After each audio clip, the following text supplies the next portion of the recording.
Hi, I'm E.D. Lewis, and welcome back to my channel, and it's been a little bit.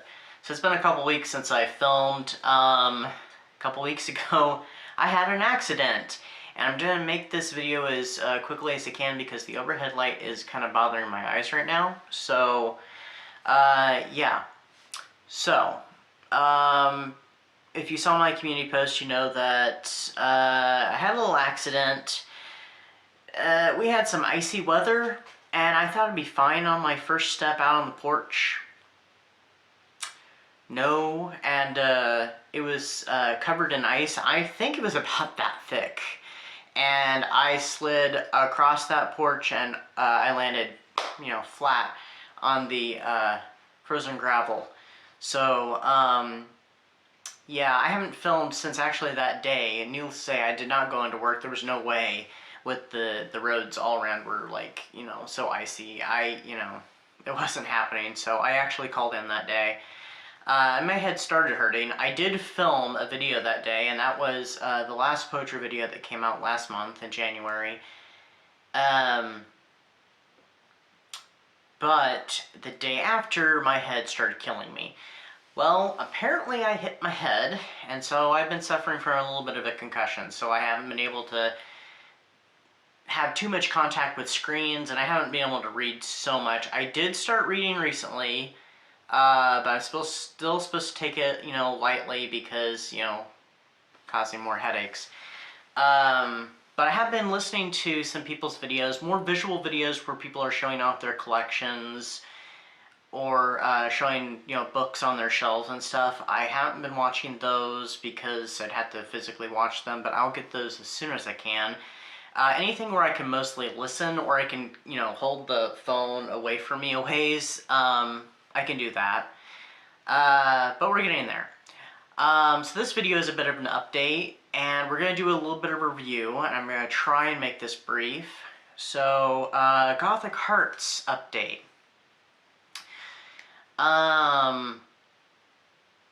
This kind of threw a little bit of a wrench in that, but I'm glad that I picked a couple audiobooks, and I've already finished one of them. I'm actually about to finish another one. I think I'm going to be finishing my second book tomorrow. So the first one was Mistress of Ravenswood by Marilyn Ross, and this was a re-listen for me. I may do a review on it in the future, I'm not sure yet. I didn't care for it the first time I listened to it, but since then I noticed some things that I had missed in the past. This is not my second listen to it. I've listened to it at least once or twice since my first. And I definitely had missed some things, which I think caused me to have some issues with the book. But if I do a review of it, I'll talk about it then. And then right now, I'm currently listening to Fog Island, which is a book that I have physically somewhere, but I have not seen it in a long time. I've somehow misplaced it, so who knows where it is. And I really want to find it. This one seems to be a longer one of Marilyn Ross's, and for the most part, I'm enjoying it a lot, but there's a few little moments that are just a little cringy for me personally. I'm not so sure about the romance. I mean, with some details I just received in the book today, I mean, it makes it less cringy, but I don't know. We'll talk about it in the future. And then also, like I said, I have been doing a little bit of reading. I still have to keep light on it, though. I've started reading my next Victoria Holt book, and that is The Legend of the Seventh Virgin. So, which I am enjoying so far. It's a little different. So far, I've been like, oh, I think I know where this is going, and then I'm like, oh, okay, we're diverting from that. All right, so, a little unexpected. That's good, though. So, yeah, and then I also yesterday posted my book cover for the Gothic Hearts. I have been popping onto social media a little bit here and there, so I'm not completely MIA, but I'm around. So, on to the review. Now, I had planned on doing some more Valoween stuff this year, just like I did last year, but my reading plans in December and January changed a little bit. I'm not unhappy about that, because I've had fun with the reading I had. But I was going to read a couple romancy horror books, or, well, at least horror books that related to dating and dating going wrong. Well, that didn't happen. But I did read a short story a couple months ago. I can't remember if it was in December or if it was November. I have to look it up. But anyway, I read a short story that I'm going to review for you today, and that is The Oblong Box by Edgar Allan Poe. So we're revisiting our old friend Edgar Allan Poe for this Valoween review. And this is a story that was published in 1844. It's kind of a short one. It's one of his really short ones, and I don't know how much I can really tell without giving too much away. This one's not your regular horror story. It's a little more mystery-like. And it tells the story. It's being told by an unnamed narrator. Unnamed narrator. So keeping with the Gothic tropes here. He's going on a little sea voyage, and he hears that an old artist friend of his will be on board, and who's coming with him is his wife, whom the narrator has heard is so beautiful, so lovely, but upon meeting her, she seems rather unremarkable, rather plain, completely, not what he was, led to believe. But he also, the artist, has brought a mysterious box which seems to hold something precious and of value. So I'm afraid that's all I can tell you without giving it away. The story is a little more of a mystery. I mean, you can see where the art, where the narrator is giving, I almost said the artist, the narrator is trying to piece together what it is, and he has an idea of what is in the box. He thinks it's this very valuable piece of art, and there's all these kind of clues set down, and you kind of, are trying to piece it together yourself, and then at the end, it's a big reveal. Because there's something that happens that basically leads us to finding out what's in the box.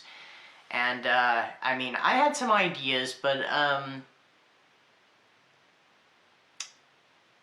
I wasn't completely right, but I wasn't far off.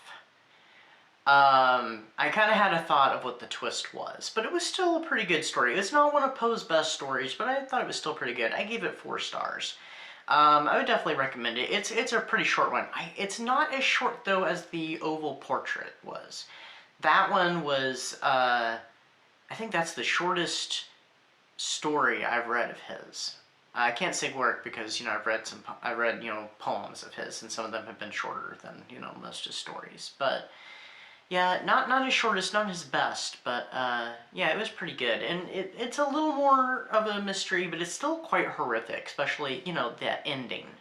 So, there is a film version, and I was pretty much,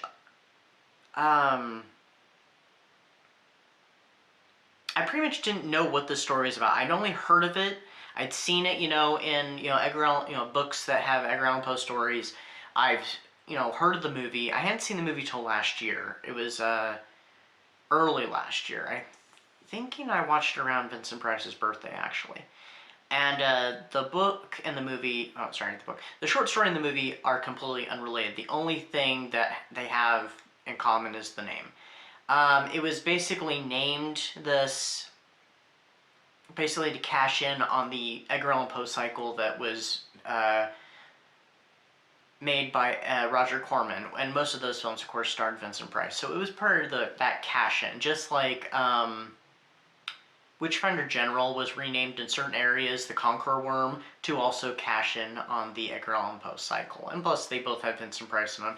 But the film also has a small role for another classic horror film actor, Christopher Lee. Now, they don't share any scenes together, but they're both in the film.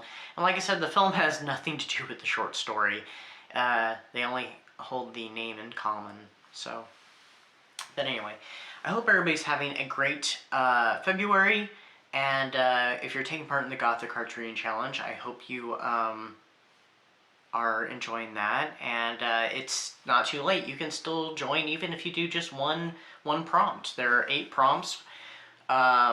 7 of them are books, and 1 of them is a picture that you can post on social media. So yeah, and let me know if you are doing the Gothic Hearts Reading Challenge and what you're reading. I have been reading comments. I haven't really been replying to many of them yet, but I will be getting to the replying, soon, because I am improving. Like I said, today was my first day where I actually did not wear these. I didn't wear my regular glasses either. I was trying to readjust the light, and I think I did fairly well. My head didn't hurt too much. I am taking stuff for it, but which I started taking pretty much at the beginning, except for it seemed like to have no effect. Now it seems to be, we're getting there. So I'm on the mend. So anyway, stay safe, stay spooky, and until next time, bye-bye.